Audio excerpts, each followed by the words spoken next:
Welcome to This is Thailand. I'm your host, and today's story is one that's going to stick with you.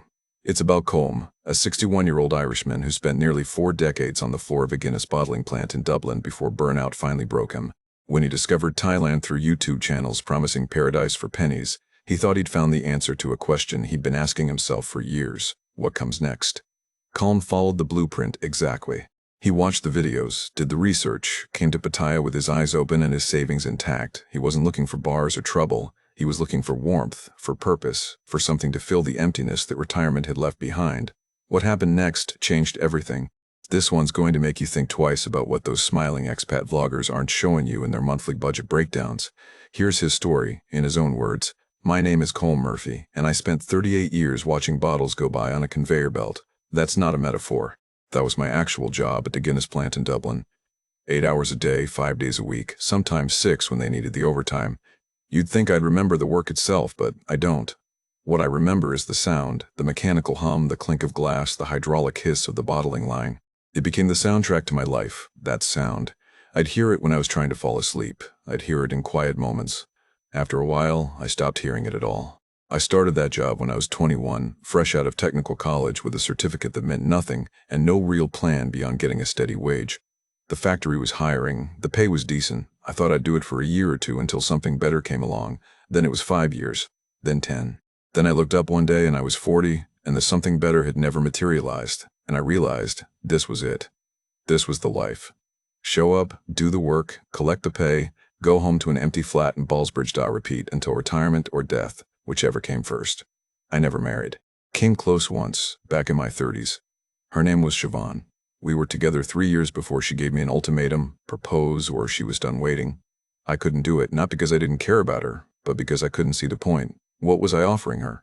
A life watching the telly in a 1-bedroom flat while I worked overtime at the bottling plant? She deserved better than that, and she knew it. She married a solicitor 2 years later. I heard they moved to Cork. Good for her.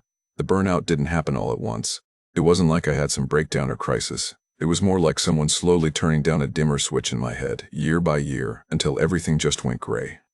By the time I was 57, 58, I'd stopped noticing the seasons changing, stopped tasting my food, stopped caring if I lived or died, really. Not suicidal, mind you, just indifferent. I'd get up in the morning because that's what you do. I'd go to work because the alternative was sitting in the flat doing nothing. The flat was a cell. The factory was a cell. My whole life had become a series of cells I moved between. The Monday morning it ended, I was 59 years old. I woke up at 4:30 like I always did, made my tea, buttered my toast, put on my work clothes, walked to the bus stop. But when the bus came, I couldn't get on it. My legs just wouldn't move. I stood there watching the bus pull away, and I knew with absolute certainty that if I walked through those factory gates one more time, something inside me would die completely. So I went home, called in sick, and never went back. I took early retirement. They made it easy enough, really. The plant was downsizing anyway, and I'd put in my years. I walked away with a pension of €1,400 a month and about €130,000 I'd saved over the decades. Not a fortune, but enough. The problem was, I had no idea what to do with myself.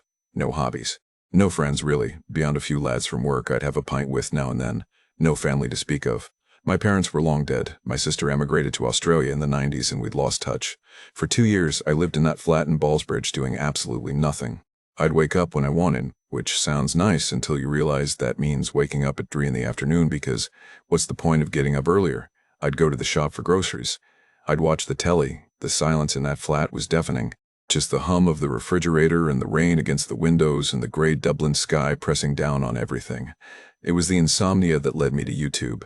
I couldn't sleep, so I'd scroll on my phone, and the algorithm started feeding me these videos. Expat channels, retirement channels.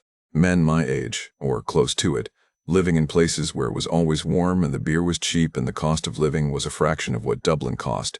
Thailand kept coming up. Pattaya, Chiang Mai, Bangkok. British blokes and Americans and Aussies, all of them grinning on balconies overlooking beaches, holding Chang beers, talking about how they were living the dream on €500 a month. There was this one channel I got hooked on, run by a lad named Dave from Manchester. He'd been in Pattaya 10 years, had a Thai wife, ran some kind of business there. Every video was the same formula. Here's my condo, 12,000 baht a month. Here's my breakfast, 50 baht. Here's my dinner, 80 baht. Add it all up, and you're living like a king for what you'd spend on a bedsit in Manchester. The comment sections were full of men just like me, all planning their escape, all encouraging each other. Doing it next year, mate. Can't wait to join you. Best decision I ever made. I watched hundreds of hours of those videos. I learned the vocabulary. Ba visa run, Jontian, Walking Street, Barfine. I learned about the retirement visa, the 800,000 baht you needed in a Thai bank account, the 90-day reports. Dave made it seem so straightforward, so achievable. And the more I watched, the more I thought, why not me? By early 2022, I'd made the decision. I kept my flat in Ballsbridge and found a tenant willing to pay €900 a month for it. That would cover the mortgage with a bit left over. I sold most of my furniture, kept what fit in the bedroom, and transferred €20,000 into a Thai bank account I'd opened through Bangkok Bank's New York branch. I bought a one-way ticket to Bangkok, then on to Pattaya. I told myself I was being sensible, following the blueprint, doing it the right way. Not like those Egypts who showed up with nothing and ended up broke and desperate. I told no one I was leaving. There was no one to tell. The tenant took the keys. I locked the bedroom door on what was left of my life. And in late March 2022, I got on a plane at Dublin Airport with 2 suitcases, and the vague hope that maybe, just maybe, geography could fix whatever was broken inside me. The flight to Bangkok was 11 hours, and I didn't sleep a minute of it. Too wired, I suppose. Too aware that I was actually doing this thing I'd been watching other men do for months on a screen. When we landed at Suvarnabhumi Airport, the heat hit me the moment I stepped off the plane onto the jet bridge. Thick, wet heat like nothing I'd ever felt in Dublin. Even the air tasted different. Sweet and heavy, like overripe fruit. Getting through immigration took an hour. The officer barely looked at me, just stamped my passport with a 30-day tourist visa and waved me through. I'd need to sort the retirement visa later, but Dave's videos had explained it all. First get settled, then handle the paperwork. I collected my bags, changed some euros for baht at a terrible rate, and found the bus to Pattaya exactly where Dave said it would be, 130 baht, about €3.50. The bus was air-conditioned to the point of freezing, and I spent the 2-hour ride watching Bangkok's sprawl give way to smaller towns, then to stretches of palm trees and roadside food stalls. Pattaya appeared gradually, more traffic, more buildings, shopping malls with English signs, and then, around a curve, the sea. The Gulf of Thailand, flat and gray-blue under the afternoon sun. I felt something loosen in my chest. Water. Warmth. This was real. I'd booked a studio in Jontian through Airbnb, a quieter area south of central Pattaya, according to Dave. The motorbike taxi from the bus station cost 100 baht, and the driver wove through traffic like a man with a death wish while I gripped the seat and tried not to think about what Dublin health and safety would make of this. We turned off the main beach road onto a soy, one of those narrow side streets, and stopped outside a 6-story building that looked like every other building on the street. Cream-colored concrete, balconies with laundry hanging, a 7-Eleven on the ground floor. The studio was on the 4th floor. No lift. I hauled my bags up the stairs, sweating through my shirt by the second landing. The room was exactly what I'd seen in 1,000 YouTube videos, 25 square meters, a double bed, a tiny kitchen area with a hot plate and a miniature fridge. A bathroom with a toilet and a shower that drained directly onto the floor. The aircon unit on the wall looked like it had been installed sometime in the 1990s, but the room was clean, and there was a small balcony overlooking the soy 12,000 baht a month, about €320. A third of what my flat in Ballsbridge cost, even with the tenant in it. I turned on the aircon, which rattled to life with a sound like a diesel engine, and sat on the bed. I'd done it. I was here, in Thailand, starting over at 61. The enormity of it hit me then, and I had to close my eyes and breathe for a minute. What if this was a mistake? What if I just traded one kind of emptiness for another, except this time in a place where I didn't speak the language or understand the culture, or know a single soul? But I pushed that thought away. I was here. I'd committed, no point dwelling on doubts. The first week was disorienting in ways I hadn't expected. The jet lag hit me hard. I'd wake at 3 in the morning, wide awake, then fall asleep at 2 in the afternoon and miss half the day. The food was a challenge. I'm not an adventurous eater, never have been, and the local restaurants served things I couldn't identify and didn't know how to order. I survived on 7-Eleven sandwiches and instant noodles for the first few days until I found a place that did a decent fried rice with chicken, cow pad gai, which became my default meal. The noise took getting used to, motorbikes at all hours. Construction starting at 7 in the morning, dogs barking. Music from the bars a few streets over. And the heat. Jesus, the heat. Even with the aircon running full blast, I'd wake up sweating. But there was something about it, something alive, that made Dublin's gray silence seem like death by comparison. By the second week, I'd established a routine. Up early, before the heat got unbearable. Walk to the beach, 5 minutes from my building. Swim in the Gulf of Thailand while the sun came up. The water was warm, almost bath-like, nothing like the Irish Sea's cold slap. I'd swim parallel to the shore for 20 minutes, then sit on the beach with a towel, watching the day start. Thai people doing Tai Chi. Other Farangs jogging. Street vendors setting up their carts. Breakfast at a local place that did American-style eggs and toast. What he bought, about €2. Coffee that was too sweet but did the job. Then back to the condo to sit in the aircon during the hottest part of the day, reading or watching YouTube. In the afternoon, I'd walk to a coffee shop with good Wi-Fi and aircon, order a Leo beer for 60 baht, and sit for a few hours watching Jomtien life pass by outside. Motorbike taxis waiting for fares. Families on scooters, 3 or 4 people piled on. Street food vendors grilling meat on sticks, the smoke and smell drifting in when someone opened the door. Evening walks along the beach road. The sunset in Pattaya isn't dramatic like you see in postcards, but there's something calming about watching the light change over the water. I'd find a beach bar, order another Leo, and sit there as the sky went from blue to orange to dark. 60 baht for a beer that would cost me €6 in Dublin. The math alone was vindication. I met other expats in those first weeks, though I didn't seek them out. They were just there, unavoidable.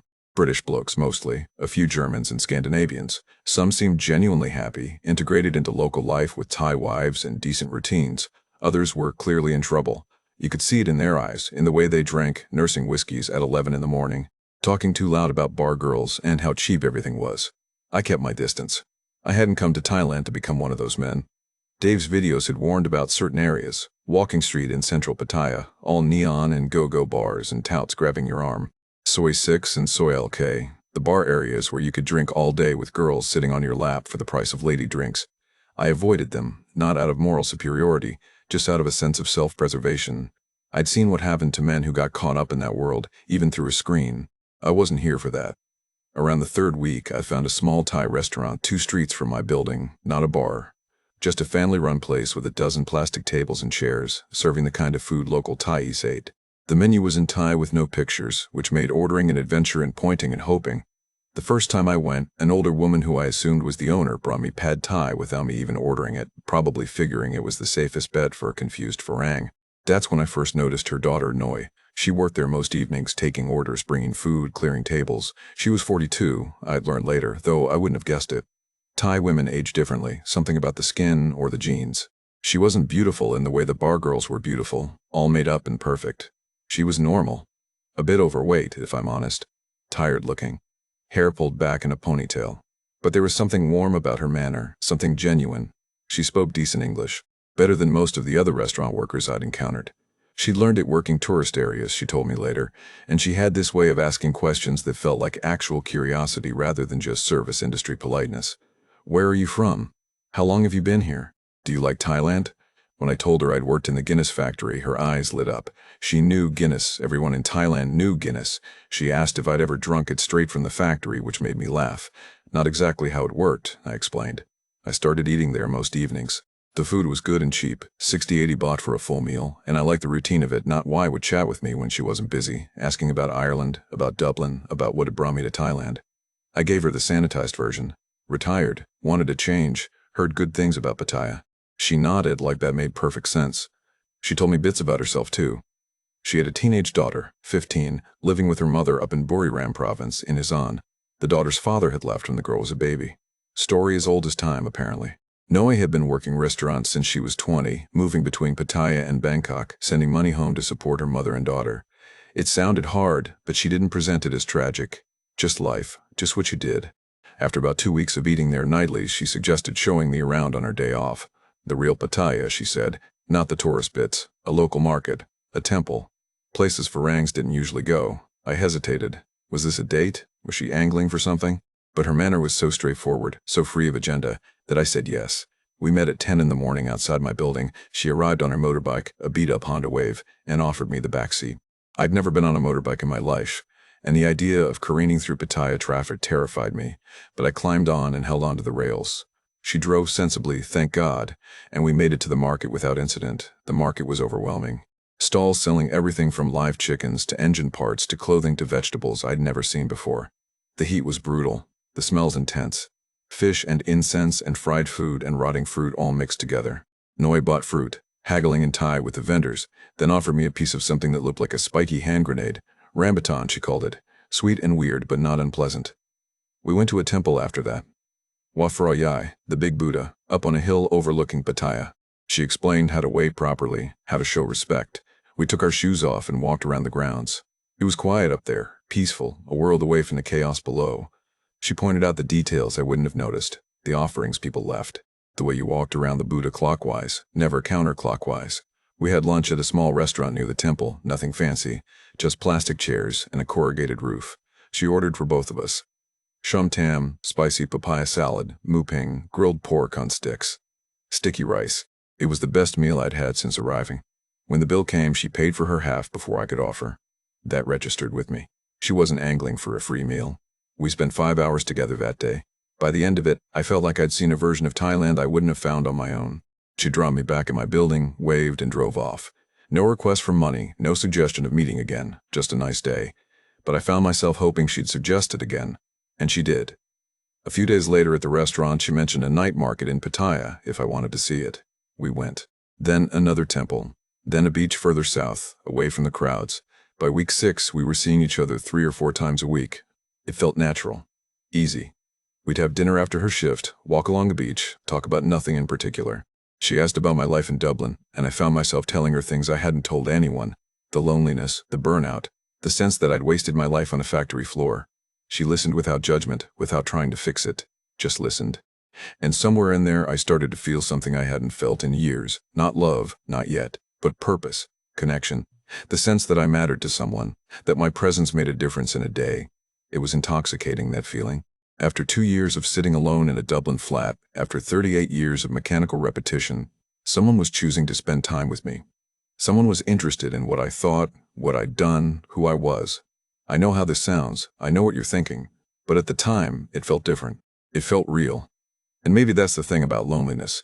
It makes you so grateful for scraps of connection that you mistake them for a meal. By May, we become a couple, though neither of us used that word. It just happened naturally. She started staying over a few nights a week after her restaurant shifts ended at 9. She'd arrive on her motorbike with a small bag, shower, and we'd watch Thai TV that I didn't understand or just sit on the balcony talking while the swa below went quiet. The physical side of things was unremarkable, if I'm honest. I'm 61, she's 42. Neither of us were fooling ourselves about passion, but intimacy after years alone felt profound. The warmth of another person in the bed, the sound of someone else breathing. Small things that I'd forgotten mattered. What struck me most was how normal it all seemed. She didn't ask for money. When we went out to eat, she'd split the bill or insist on paying her half. She talked about practical things. Her daughter's schooling, her mother's arthritis, the price of rice. There was no drama, no performance. This wasn't like the bar girl stories Dave had warned about in his videos. This felt like an actual relationship between 2 adults who'd found each other. Looking back now, I should have questioned why a 42-year-old Thai woman working in a restaurant was interested in a 61-year-old Irish factory worker with no prospects and a dad bod. But I didn't. I told myself she appreciated my stability, my kindness, the fact that I treated her with respect. I told myself age gaps were different in Thailand, that cultural norms were just different here. Mostly, I didn't think about it at all because thinking about it might break the spell. The first financial request came in late May. We were at her restaurant having dinner when she got quiet, picked at her food. I asked what was wrong. She was embarrassed, didn't want to say. Finally, she admitted her motorbike had broken down that afternoon. The repair would cost 15,000 baht, about 400 euros, but she wouldn't get paid for another week, and the mechanic wanted cash up front. She showed me the estimate on her phone, translated it for me, engine something, carburetor something. I didn't understand the mechanical details, but the number was clear enough. She was mortified asking, insisted it was a loan, said she'd pay me back as soon as she got paid. I could see the shame in her face, the way she couldn't meet my eyes. I paid it immediately, transferred the money to her account right there at the table. It was nothing, I thought. 400 euros. She needed her motorbike for work, to visit her family. Of course I'd help. That's what you do when you care about someone. She was genuinely grateful, kept saying thank you, how kind I was, how she'd pay me back. A week later, she tried to give me 5,000 baht. I refused it, told her to keep it. She protested, but I insisted. What was I going to do with 5,000 baht? I had more than enough. That refusal mattered, though I didn't know it then. It established a pattern. It told her I had money and didn't need repayment. It told her I was generous, maybe too generous. It opened a door. June brought more requests, each one logical, each one presented with genuine reluctance. Her daughter needed school uniforms and supplies for the new term. 8,000 baht, about 215 euros. Noy showed me the school's requirements list, apologized for asking, said times were tight with her mother's medical bills. Of course I paid it. A child's education. How could I say no to that? Then her mother's diabetes medication. The government health scheme didn't cover the newer, better drugs. The old medication made her sick. The new one cost 12,000 baht a month, about 320 euros. Again, Noy showed me receipts, doctor's notes in Thai that I couldn't read but trusted. She cried when she asked, said she didn't know what else to do. Her family couldn't afford it. She was already sending most of her salary home. I did the math in my head. Rent 12,000 baht, my food and living maybe 10,000, the medication 12,000, the odd bit here and there for Noy's expenses. Maybe 40,000 to 50,000 baht total per month.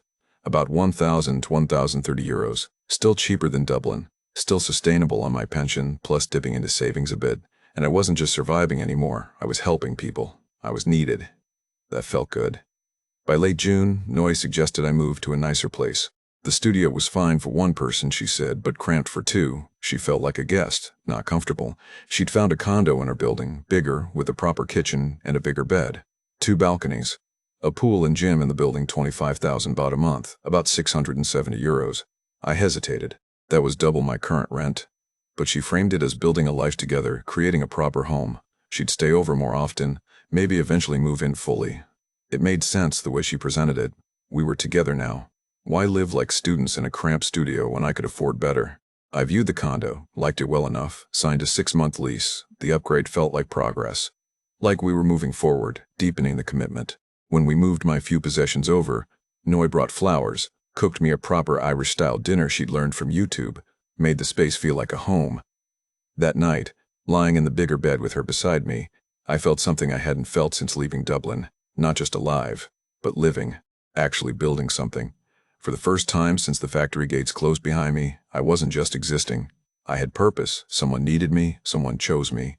And if that cost a bit more than Dave's budget video suggested, well, Dave was single, eating street food alone. I had a partner, a family to support. That was worth the extra expense. The math was still sustainable, I told myself. I had over 100,000 euros left in savings. My pension covered most monthly costs. The Dublin flat was rented. I was fine. We were fine. I should have seen it then. The progression, the escalation. Each request slightly bigger than the last. Each one building trust for the next. But I didn't want to see it, because seeing it would mean admitting I was being played, and I couldn't face that. Not when I'd finally found connection, not when someone finally gave a damn whether I lived or died. So I chose belief over suspicion, hope over evidence. And that choice, that willful blindness, would cost me everything. July brought the conversation I'd been half expecting, half dreading. We were having dinner at the condo, some tam and grilled chicken I'd picked up from a street vendor, when Noy went quiet. That particular kind of quiet that meant something was coming. Her restaurant was closing, she said. The owner was selling the business. She'd have to find new work. The problem was, restaurant jobs in Pattaya didn't pay well. 9 to 12,000 baht a month, maybe 300 euros, for 6 days a week, long hours, standing all day, and most of the better paying jobs were in bars. Entertainment venues. She didn't want to work in bars, she said. She'd seen what that life did to women. The drinking, the customers, the expectations. I understood what she was saying without her having to spell it out. Bar work meant bar fines, lady drinks, short time, long time. All the things Dave's videos had warned about. The whole sordid machinery of Pattaya's nightlife economy. She was too old for it anyway, she said. The bars wanted younger girls, prettier girls. She'd be working the low-end places, the desperate places. I suggested she didn't need to work for a while. I could support her while she looked for the right job. Something better would come up. The words came out before I'd really thought them through, but once I'd said them, they seemed right. We were building a life together, partners. That's what partners did. They supported each other. 20,000 baht a month, I offered. About 535 euros. Enough to live on, to send some money home to her mother and daughter, to take the pressure off while she found something decent. She protested, of course. She couldn't let me do that, it was too much. She'd figure something out. But I could see the relief in her eyes, the way her shoulders relaxed. She accepted finally with tears that I chose to believe were genuine gratitude. That decision changed everything, though I didn't recognize it at the time. Noy was now financially dependent on me. Not partially, not temporarily, but completely. Her entire livelihood came from my pocket. The balance of power in our relationship shifted in ways I didn't fully understand. She started spending more time at the condo. Most nights now, not just a few. She cooked regularly. Proper Thai meals, not just street food. Green curry, massaman curry, pad krapao. She did my laundry without being asked, folded it neatly, put it away. She cleaned the condo, kept it tidy in a way I never had. She performed the domestic role, and I told myself this was partnership. This was her contributing in ways that mattered, ways that went beyond money. The numbers were adding up, though. 25,000 baht for rent, 20,000 for Noi, 15,000 for her mother's medication, which had become a regular monthly expense. 10,000 or so for my own food, utilities, the odd beer. 70,000 baht, a month total. About 1,870 euros, more than my pension could cover. I was dipping into savings now, maybe 500 or 600 euros a month. Not catastrophic, but not sustainable either. Not long term. I did the math late at night when I couldn't sleep, lying there in the air-conditioned dark while Noi slept beside me. 4 months in Thailand. I'd spent maybe 20,000 euros so far between getting set up, the various requests, and the monthly burn. I had over 100,000 left. At this rate, I could go maybe 15 years before I ran out. That took me to 76. Not ideal, but not disaster either. I'd be dead by then anyway, probably. August brought the sick buffalo. I'll admit, when Noi mentioned it, I laughed. I actually laughed. The sick buffalo. The most cliched scam in the Thailand expat playbook. Dave had dedicated an entire video to it. Every foreigner who'd spent time in Isan had heard the story. The family buffalo is sick, needs veterinary treatment, costs 40 or 50,000 baht, and if it dies, the family's rice farming business collapses. Noi had returned from a family visit to Buriram, upset, anxious. Her mother's buffalo was sick, wouldn't eat, could barely stand.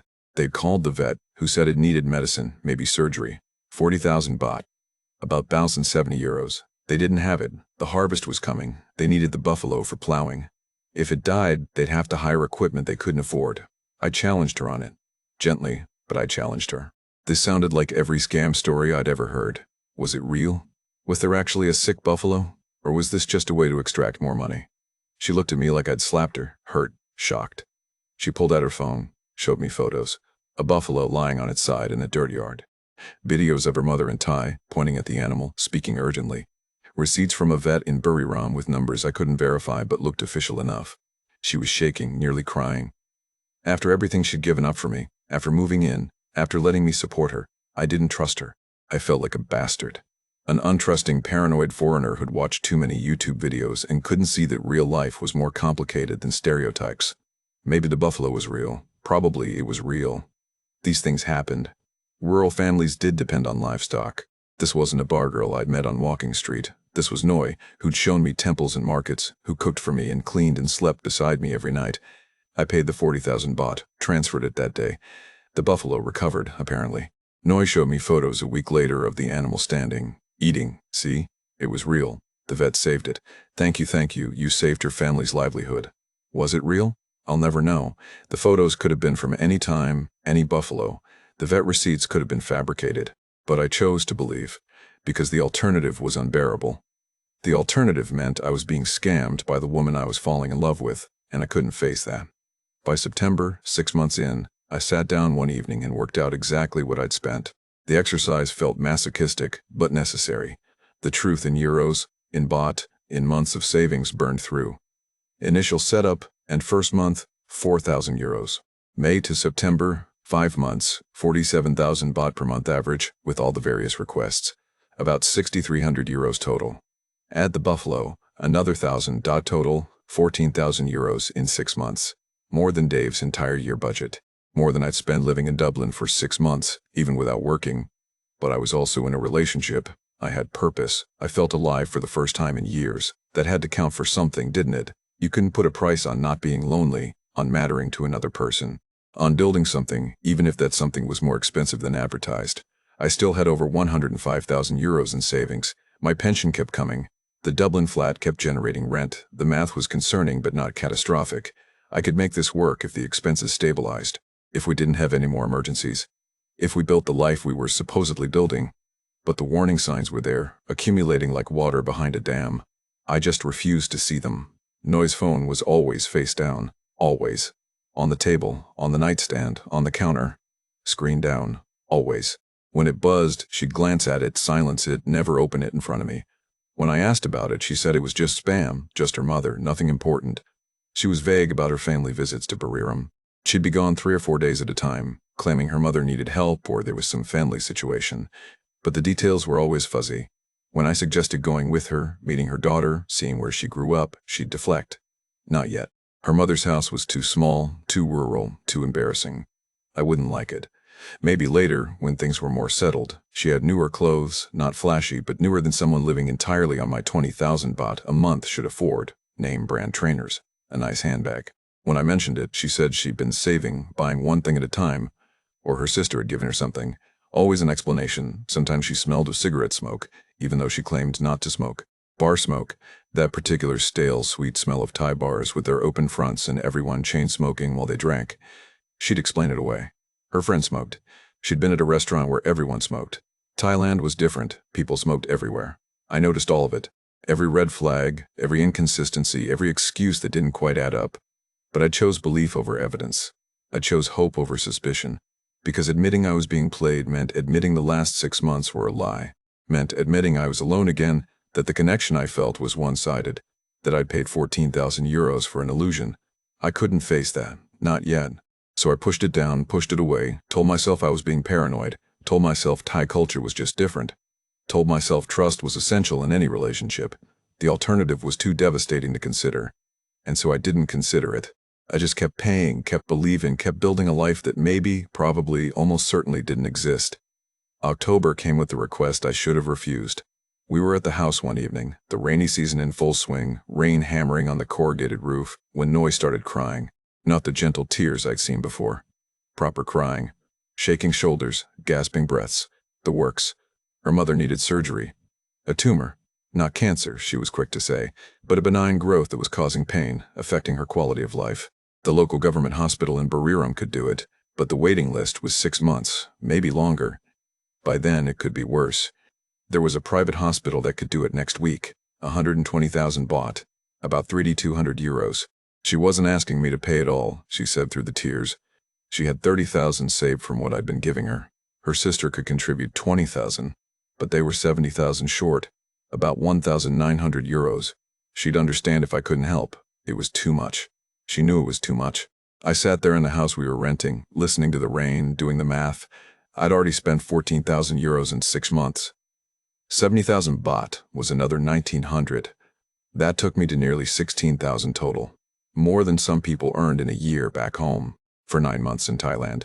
But I was already in for 14,000. What was another 2,000 if it helped the mother of the woman I loved? Because I did love her by then, or I'd convinced myself I did. The sunk cost fallacy, they call it. I learned that term later. The more you invest, the harder it is to walk away, even when walking away is the rational choice. I paid the 70,000 baht, transferred it the next morning. Noi insisted I come to Buriram with her, meet her mother before the surgery. We took the bus, 6 hours north through rice fields and small towns, the landscape getting poorer and more rural, the further we went from the coast. The hospital was nicer than I expected. Modern building, air-conditioned, English-speaking staff. Her mother was tiny, maybe 150 centimeters, weathered from decades in the rice fields, hands like old leather. She cried when she met me, Wyatt repeatedly, said things in Thai. I couldn't understand, but that Noi translated as, thank you, you're saving her life. The surgery happened 2 days later. I sat in the waiting room with Noi and her sister while they operated. 3 hours. The doctor came out, said it went well, the tumor was out, she'd recover fine. Noi hugged me in the corridor, whispered thank you into my shoulder, and I felt good about this one. This was real. This was necessary. This was the right thing to do. We went back to Pattaya the next day, leaving her mother to recover with family. And for a week or two, things felt stable, settled. We'd gotten through a crisis together. We were building something real. Then November brought the house. Noi had been hinting at it for weeks. The condo was fine, she said, but it wasn't home. It was temporary. If we were serious about building a life together, we needed a proper home. A house. Somewhere with a garden. Somewhere in a Thai neighborhood, not a Farang tourist area. Somewhere her daughter could visit and feel comfortable. She'd found a place near Hua Yai, about 20 minutes from central Pattaya. 2 bedrooms, small garden, Thai-style house in a quiet soi where actual Thai families lived. 35,000 baht a month, about 935 euros. The landlord wanted a 1-year lease. I was hesitant. That was nearly 3 times my original rent. Combined with everything else, I'd be burning through maybe 2,500 euros a month. My savings wouldn't last 3 years at that rate. But Noi framed it as the next step. We'd been together 7 months. This was commitment. This was permanence. This was saying we were serious about each other. And maybe part of me wanted that permanence, that commitment. Proof that this was real, that I hadn't made a terrible mistake, that the 16,000 euros I'd spent so far was an investment in a future, not just money down a drain. I signed the 1-year lease. We moved in mid-November. It felt like progress at the time. Like building something. Noi bought plants for the garden, hung curtains, made it feel like a home. Her daughter was supposed to visit for Christmas. I'd finally meet her. Finally see the family I was supporting. December destroyed me. Noi's daughter got expelled from her government school. Fighting, Noi said. A bad crowd, behavioral problems. The school wouldn't take her back. The government schools in Buriram were all full. The waiting lists were months long. But there was a private school that would take her immediately. Good school, straight discipline, would straighten her out. 80,000 baht, up front for the semester. About 2,100 euros, plus 15,000 baht per month, another 400 euros. For a child's education. I sat in that house near Hua Yai, rain beating on the windows, and stared at my bank balance on my phone. I'd started with 130,000 euros. I was down to 95,000. I'd spent 35,000 euros in 9 months. At my current burn rate, I'd be broke in 3 years, maybe 4 if I cut back drastically. This was the moment. This was where I should have said no. Should have pumped the brakes, demanded to see the daughter, insisted on meeting the school, verified something, anything. Should have questioned why a 16-year-old who'd been supposedly stable for years was suddenly expelled and needed expensive private school immediately. But I was in too deep. I'd signed a year lease on a house. I'd paid for surgery. I was supporting Noi and her mother and sending money for medication every month. I'd invested 9 months and 16,000 euros into this relationship. Walking away now meant admitting it was all a lie. Admitting I'd been played from the start. And it was a child's education. What kind of monster would I be if I let a teenage girl's future be ruined over money? That's how Noi framed it. That's how I framed it to myself. I paid the 80,000 baht, committed to the monthly fees. Brought my 9-month total to about 26,000 euros spent. A fifth of my retirement savings gone. My monthly burn rate was now approaching 100,000 baht, about 2,600 euros. The house rent, Noi's support, her mother's medication, the daughter's school fees, my own living costs. The math didn't work anymore. It just didn't. My pension was 1,400 euros. The Dublin flat brought in 900. That was 2,300 euros total. I was spending 2,670. I was bleeding 370 euros a month from savings even without emergencies. At that rate, I had maybe 10 years before I was completely broke. I was 61 years old. 10 years took me to 71. Then what? Sell the Dublin flat and live on my pension? Move back to Dublin with nothing? Die? But I'd passed the point of no return. That's what kept me up at night in that house, listening to Noi breathe beside me, doing the math over and over in my head like maybe it would come out different if I just tried again. I paid for her mother's surgery. The mother's health depended on medication I was buying. I'd enrolled the daughter in school. I'd signed a lease. I'd built an entire life around this woman and her family. Walking away now meant abandoning people who depended on me. It meant admitting the last 9 months were a delusion. It meant facing the possibility that I'd thrown away a year of my life and 26,000 euros chasing a fantasy. I couldn't do it. So I pushed the math to the back of my mind and told myself we'd figure it out. Noi would find work in the new year. The daughter would finish school and get a job. The mother would get better and not need expensive medication. Something would change. It had to. But nothing changed. And deep down, in a place I refused to look at directly, I knew nothing was going to change. I'd made my choices. I'd committed. And now I had to live with them, right up until the moment the truth became impossible to ignore. The new year brought no relief. January and February 2023 blurred together in a haze of mounting anxiety and deteriorating sleep. I'd wake at 3 in the morning, the house dark except for the light from my phone as I checked my bank balance again, watching the numbers shrink, doing the same math I'd done 100 times before, hoping it would somehow come out different. Noi was around less, much less. She'd be gone for days at a time, claiming her mother needed her in Buriram for extended periods. Or she was job hunting in Bangkok, staying with a friend, following up leads. The explanations were always vague, the details always fuzzy. When she was at the house, she was distracted, on her phone constantly. Irritable when I asked questions. The physical intimacy had stopped completely. We were roommates who occasionally ate together, not partners. By March, the warning signs I'd been ignoring became impossible to ignore. I found the second phone by accident. Her bag tipped over one morning and it fell out. A cheap smartphone, not the nice one I'd bought her. She grabbed it quickly, too quickly, claimed it was an old phone she barely used, just for work contacts. But her panic told me everything. Why would she need a second phone for work contacts when she wasn't working? Then the credit card charges. I'd given her my card months ago for emergencies, groceries, that sort of thing. Small charges had always appeared, but now I noticed a pattern. Charges from bars and shops in Pattaya, 1,000 to 2,000 baht at a time, on days when she was supposedly in Buriram. When I confronted her, she had explanations. She'd lent the card to her sister, she'd made a quick trip back for something, and forgot to mention it. Always an explanation. Always delivered with just enough indignation that I felt guilty for asking. But I couldn't unsee the pattern. The pieces were starting to fit together in a way I desperately didn't want them to. In April, she requested another 60,000 baht, about 1,600 euros. Her mother needed a new roof on the family house before rainy season. If they didn't fix it now, the whole structure would collapse when the rains came.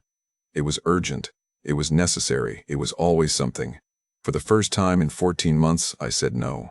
The argument was massive. She screamed at me in the house, called me selfish, said after everything she'd given up for me, after everything her family had sacrificed, I couldn't help with this one thing. She threatened to leave, packed a bag, stood at the door with tears streaming down her face. And I caved, like I'd caved every time before, because the alternative was losing her, losing everything I'd invested, admitting that the last year was a lie. I transferred the 60,000 baht that night, but something broke in me during that fight. Some last bit of denial shattered. I realized with horrible clarity that I wasn't building a partnership. I was paying to keep her, paying to avoid facing the truth, and the truth was coming whether I paid or not. The truth came in early May through pure chance, through 2 Irish tourists I'd met at immigration during a visa run. I was doing my 90-day report, sitting in the waiting area at Jomtien Immigration with the other Farangs, when I heard the accent. 2 lads from Cork, both on holiday, both complaining about the heat. We got talking, Sean and Patrick. Good lads. We went for beers after, sat at a bar in Jomtien, talked about home, about Thailand, about nothing in particular. 3 beers in, Patrick pulled out his phone, started scrolling Facebook, and said something that made my blood go cold. "Hey, didn't you say your bird worked at a restaurant?" "Not a bar." I said yes. "Why? I swear I saw her last night." "At this bar on Soi Buakau, Happy Days, I think it was called. She was sitting with some fat German bloke, calling him darling, acting like his girlfriend. The world tilted. Noi was supposedly in Buriram, had been for 3 days, helping her mother. That's what she told me." Patrick showed me. He'd been stalking my Facebook, seen photos of Noi. He was sure it was her. Same woman. Same face. Wearing a tight dress, makeup, sitting close to this German man, laughing, touching his arm. Bar girl behavior. Unmistakable bar girl behavior. I made him describe everything, what she wore, how she acted, how long she stayed, every detail burned into my brain. Then I did something I'd been avoiding for 14 months. I started investigating. I went to Happy Days the next evening, a standard Pattaya bar. Open front, pool table, girls in short skirts perched on stools waiting for customers. I showed the Mama-san Noi's photo on my phone. Asked if she knew her. The Mama-san, drunk on Hong Thong whiskey at 7 in the evening, recognized her immediately. Of course she knew Noi. Good worker. Been there 4 nights a week since October, 8 months, since right after the mother's surgery. The Mama-san kept talking, kept drinking, kept sharing. Noi had several regular customers. Good earners. 1 German guy, fat, came every week. 1 Norwegian, 1 American, 1 American. All sending money, all thinking they were special. I felt physically sick, stood there in that bar with neon lights flickering, bad Thai pop playing, girls watching me with dead eyes, and felt my entire reality collapse. I went home, waited. Noi came back from Buriram that night around 8. I was sitting in the dark when she walked in. I presented the evidence calmly, the Mama-san's confirmation, the Facebook photos Patrick had taken, the credit card charges that now made perfect sense. I didn't shout, didn't cry, just laid it all out like evidence in a court case, and Noi didn't cry either. Didn't apologize. Didn't make excuses. The mask dropped completely. She shrugged, almost bored, and confirmed it. Yes, she worked at Happy Days. Yes, she had other boyfriends. Yes, she'd been working all of us along. The restaurant job ended like she'd said. Bar work paid better than anything else she could get at 42. She wasn't sorry. She was supporting her family. These men were willing to pay. That's how it worked. I asked if anything was real. She said the daughter existed, the mother existed. Some of the problems were real. But the relationship, the exclusivity, the future we were supposedly building, all transactional. She was never planning a life with me. She was working. I asked how many men. She said 4, including me, maybe 5, depending on how you counted. I asked if she ever loved me. She laughed, not cruelly, just matter-of-factly, like it was a stupid question. You're a nice man, Colm, but love, we barely know each other. And that was it. The truth. Simple and devastating. She packed her things that night, took the gold necklace I'd bought her, 25,000 baht, the phone, 18,000 baht, some clothes, walked out without drama, without begging, without pretending anymore. Just a clean exit, professional. I sat alone in that rented house, rain starting to fall outside, and did the final math. 14 months in Thailand, 32,000 euros spent, a quarter of my retirement savings gone, 9 months left on a house lease at 35,000 baht. A semester of school fees paid for a daughter who probably didn't need them, supporting a woman who had 3 other men sending her money while she told each of us we were special. I'd chased something that never existed, paid 32,000 euros for an illusion, and the worst part, the part that kept me sitting there in the dark, unable to move, was that I'd known. Deep down, I'd known for months. I'd seen every red flag, noticed every inconsistency, felt every warning bell, and I'd chosen to ignore it all, chosen hope over evidence, chosen belief over reality. Because admitting the truth meant admitting I was alone. And I'd spent 32,000 euros in 14 months doing anything, paying anything, believing anything to avoid facing that truth. Now I had no choice. The truth was here. Undeniable. Devastating. Real. And I was sitting alone in a rented house in Thailand, listening to the rain, with nowhere left to hide. I spent 2 weeks in that house alone, paralyzed, couldn't eat properly, couldn't sleep beyond an hour or two at a time. Just sat there in the heat, aircon rattling, doing nothing.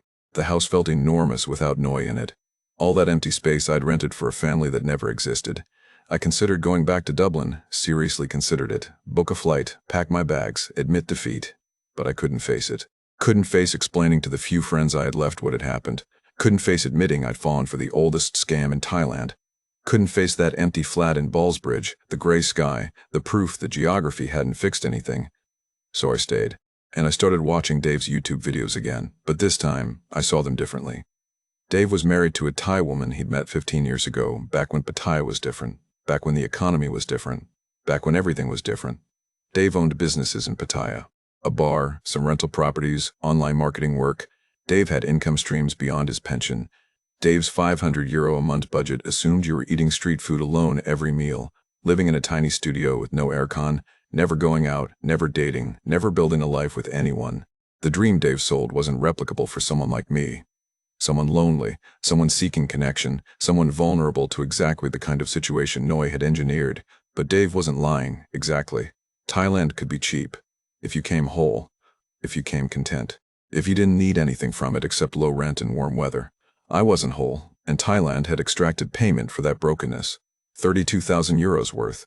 By June, I'd made practical decisions. I broke the house lease early, forfeited 70,000 baht to get out of it, about 1,900 euros, but stopped the monthly bleeding. Found a basic studio back in Jomtien, not the nice building I'd started in. A cheaper place, smaller, older 8,000 baht a month, about 215 euros. I established a strict budget, rent, food, utilities, nothing else. No bars. No restaurants beyond the cheapest street food. No dating, no believing anyone who showed me kindness. I was back to approximately 25,000 baht a month total, about 670 euros. Actually cheaper than Dublin, once you remove the human costs. The financial math was survivable. I had 8,000 euros left in savings. My pension kept coming. The Dublin flat kept generating rent. I'd lost a quarter of my retirement nest egg, but I could live on what remained. 15 years, maybe 20 if I was careful. That would take me to 76, 81, old age, death. The end. The emotional reckoning was harder. I realized, sitting in that small studio with the aircon rattling and the motorbikes screaming past outside, that I hadn't just been scammed by Noi. I'd scammed myself. I came to Thailand believing geography could fix what was broken. The loneliness, the lack of identity, the emptiness left by 38 years of factory work. I wanted so badly to believe I was special, that I'd found authentic love while other farangs got played, that I ignored every red flag. Every single one. The YouTube creators didn't lie. Exactly. They just showed the version of Thailand that sells. That gets clicks. That feeds the algorithm. They didn't mention that paradise without purpose is just a different kind of emptiness. They didn't mention that cheap living doesn't matter if you're spending 2,000 euros a month on emotional needs. They didn't mention that Thai women working bars are working, not looking for love. And I'm not angry at Noi. I should be, maybe. But I'm not. She was doing what she needed to survive in an economy that offers few options to 42-year-old women with no education. Bar work pays better than restaurant work. Multiple boyfriends pay better than one. She was working. I was the fool who thought it was love. I'm angry at myself for the willful blindness, for choosing hope over evidence month after month, payment after payment, for needing to believe so badly that I ignored reality until reality forced itself on me. I've been in Thailand 16 months now. I've spent 32,000 euros of my 130,000 euro nest egg, nearly 25% of my retirement savings on a 14-month relationship with a woman who had 3 other boyfriends. I have roughly 98,000 euros left. My pension still comes in, the Dublin flat is still rented. Financially, I'll survive. Emotionally, I'm gutted, not destroyed, not broken, just gutted. Hollow, back where I started. Except now I'm hollow in Thailand instead of hollow in Dublin. The wisdom I've gained is this: Thailand isn't better or worse than the YouTube version. It's just different. And that difference costs whatever you're trying to escape from. If you're whole when you arrive, Thailand can be amazing. Cheap, beautiful, easy. If you're broken and lonely, Thailand will extract payment for every moment of connection, every illusion of purpose, every substitute for the life you couldn't build back home. The algorithms feed you exactly what you want to hear right up until you're sitting alone in an 8,000 baht studio doing the math on how many years you just lost. I don't plan to leave Thailand. Where would I go? Back to Dublin? To the gray sky and the empty flat? At least here it's warm. At least here the beer is cheap. At least here I can swim in the morning and sit on the beach and pretend I'm living instead of just existing. I'm stuck in a kind of limbo, too invested to leave, too aware to believe in the dream anymore.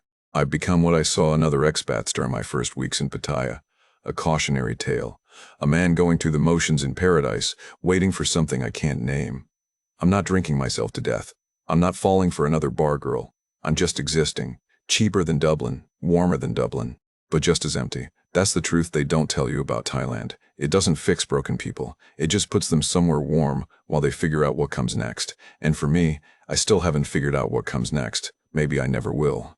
That's Colm's story. And it's one that resonates with a lot of men who come to Thailand looking for something they couldn't find at home. Now, let me be clear. Colm's experience isn't universal. Many expats do build genuine lives here, find real relationships, retire successfully. Thailand can be an incredible place to live if you come for the right reasons. But Colm represents something important: the danger of coming to Thailand to escape rather than to live.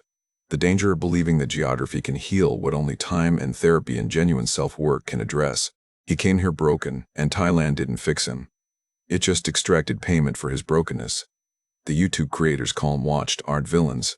They're showing their real lives, their real budgets. But the algorithm rewards optimism and simple answers, not complexity and cautionary tales. It rewards: you can retire here for 500 euros a month, not you can retire here for 500 euros a month if you're not lonely and don't need human connection.